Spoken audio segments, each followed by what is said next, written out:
रत्नागिरीच्या चिपळूणमधील कृषी महोत्सवाच्या कार्यक्रमस्थळी खासदार नारायण राणेंना भोवळ आली। भाषण करत असताना शेवटी आवाजही बसल्यानं राणेंनी भाषण आटोपता घेतलं। त्याचवेळी त्यांना भोवळ आल्यासारखं वाटत असल्यानं राणेंनी माध्यमांशी बोलणं टाळलं। त्यानंतर कार्यक्रमाच्या ठिकाणाहून नारायण राणे गेस्ट हाऊसकडे रवाना झाले। सध्या राणेंची प्रकृती स्थिर असून उन्हामुळे थोडा त्रास झाल्याचं आयोजकांकडून सांगण्यात आलं। भाषण करताना थोडीशी साखर कमी झाल्यामुळे भोवळासारखं वाटलेलं आहे। आता कशी नाही, चांगली अतिशय उत्तम आहे। थोडंसं ऊन आणि याच्यामुळे थोडासा त्रास झाला, पण आता व्यवस्थित आहे। चांगली अतिशय उत्तम आहे।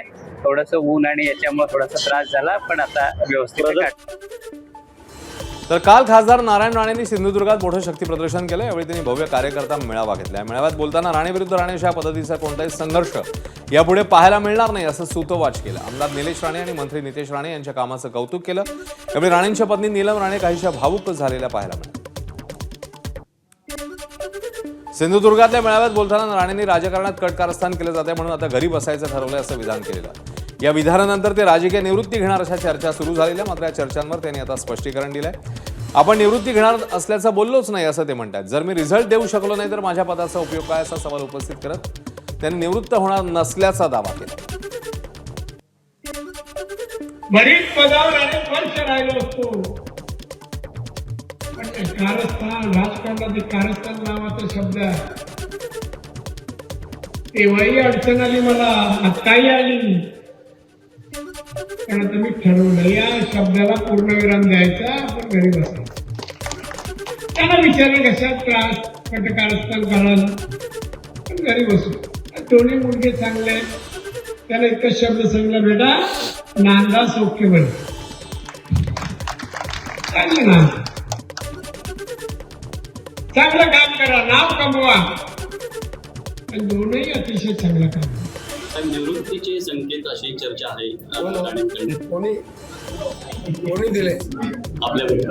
नाही, असं नाही, वाक्य माझं नीट बघा।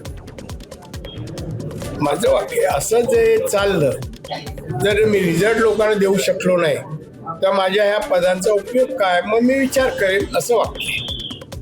निवृत्त होतो असं नाही। जर माझ्या पदाचा उपयोग जनमानसाला होत नसेल आणि होऊ देत नसतील तर पूर्णविराम।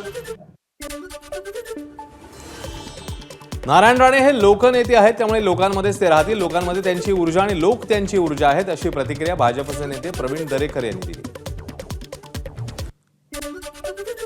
नाही, मला वाटतं निवृत्त होते असं राजकीय व्यवस्थेतनं कदाचित त्यांचं म्हणणं असेल, पण नारायण राणे साहेब सामाजिक राजकारण हे करत असताना ते लोकांमधला नेता आहे, लोकनेता आहे, आणि त्याच्यामुळं कशा अर्थानं निवृत्त होता मला माहीत नाही, पण नारायण राणे लोकांमध्येच राहतील। लोकांची ती ऊर्जा आणि लोक त्यांची ऊर्जा आहे। तर नारायण राणे कधीच निवृत्त होऊ शकत नाही, ते आमची ऊर्जा, शक्ती आणि मार्गदर्शक आहेत अशी प्रतिक्रिया भाजप आमदार प्रसाद लाड यांनी दिली। त्यांच्या खासदारकीची अजूनही 4 वर्ष बाकी आहेत असंही लाड यांनी म्हटलं।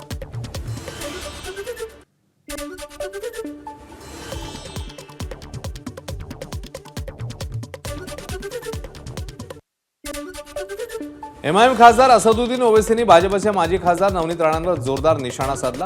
हिंदूनं 4 मुलं जन्माला घालाय, नवनीत राणांच्या वक्तव्यावर ओवैसींनी पलटवार केलाय। ते अमरावतीतल्या प्रचार सभेत बोलत होते।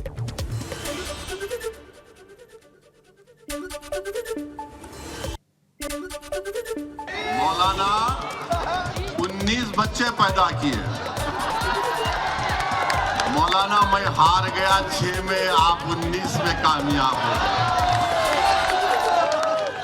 तो किसी ने कह दिया हमको भी 4 पैदा करना है, 4 नहीं 8 पैदा करवा। तर ओवैसींचं भारताचं नागरिकत्व रद्द करून त्यांना पाकिस्तानात पाठवा, तिथे 10 नव्हे तर 20 मुलं जन्माला घाला असं प्रत्युत्तर नवनीत राणांनी दिलं। ओवैसी मनते मेरे को 6, तुमको ये देश में रहना नहीं है क्या? अगर 6 तुम 8 करो, 10 करो, 20 करो, जिनको इस देश में रहना है वो देश के कानून और संविधान को मान के इस देश में रहना है। अगर आपको ज्यादा करने तो पाकिस्तान चले जाओ। पश्चिम रेल्वेकडनं रेल्वे प्रवाशांना नववर्षानिमित्ताने एक विशेष भेट देण्यात आली। मुंबईतनं धावणाऱ्या राजधानी आणि शताब्दी एक्सप्रेस अतिरिक्त डब्यांसह धावणार आहे। नव्या वर्षात वाढत्या प्रवासी संख्येच्या पार्श्वभूमीवर हा निर्णय घेण्यात आलाय। पश्चिम रेल्वेवरील मुंबई सेंट्रल, नवी दिल्ली तेजस राजधानी, मुंबई अहमदाबाद शताब्दी आणि साबरमती राजधानी एक्सप्रेसला प्रत्येकी एक अतिरिक्त डबा जोडण्यात आलाय. वाढीव डब्यांसह 31 जानेवारीपर्यंत राजधानी आणि शताब्दी धावणार आहे, त्यामुळे या ट्रेनने प्रवास करणाऱ्या नागरिकांना दिलासा मिळणार. 15 ते 20 दिवसात मुंबई ते सिंधुदुर्ग विमानसेवा सुरू होईल. मंत्री नितेश राणेंनी ही माहिती दिली. तसंच चिपी विमानतळाच्या माध्यमातून सिंधुदुर्ग जिल्हा समृद्ध व्हावा, पर्यटन वाढावा यासाठी हा निर्णय घेण्यात आल्याचं त्यांनी म्हटलंय. पर्यटनाला वाढ मिळेल यासाठी चिपी विमानतळावर नाईट लँडिंग सुविधा देखील उपलब्ध करून देऊ असंही त्यांनी म्हटलंय. पूर्ण क्षमतेने चालण्याच्या दृष्टिकोनातून आता आमचं चिपी विमानतळ तयार आहे. अवघ्या 15 ते 20 दिवसामध्ये आपण शासनाकडून मुंबई ते सिंधुदुर्ग याच्या पण विमानाची सेवा सुरू करण्याची आमची प्रक्रिया सुरू आहे. माझी अपेक्षा आहे तीही परवानगी या 20-25 दिवसामध्ये मिळाली पाहिजे, जेणेकरून आमच्या चिपी विमानतळाकडे आता नुसतं जे छोट्या जे ATR नाहीत, पण मोठे इंडिगो असो, स्पाइसजेट असो, या मोठे विमान पण आता उतरण्याचा मार्ग मोकळा झालेला आहे.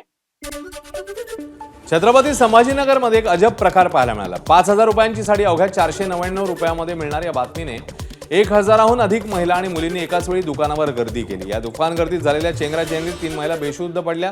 अनेक लहान मुलांची आईपासून ताटातूट झाली. अखेर पोलिसांनी तातडीने दुकान बंद केल्यावर गर्दी कमी झाली. मकर संक्रांतीनिमित्ताने साड्यांवरच्या मोठ्या सवलतींच्या ऑफर्समुळे रविवारी संभाजीनगर शहरातल्या आकाशवाणी ते त्रिमूर्ती चौक परिसरात हा प्रकार पाहायला मिळाला. एबीपी माझा, उघडा डोळे बघा नीट.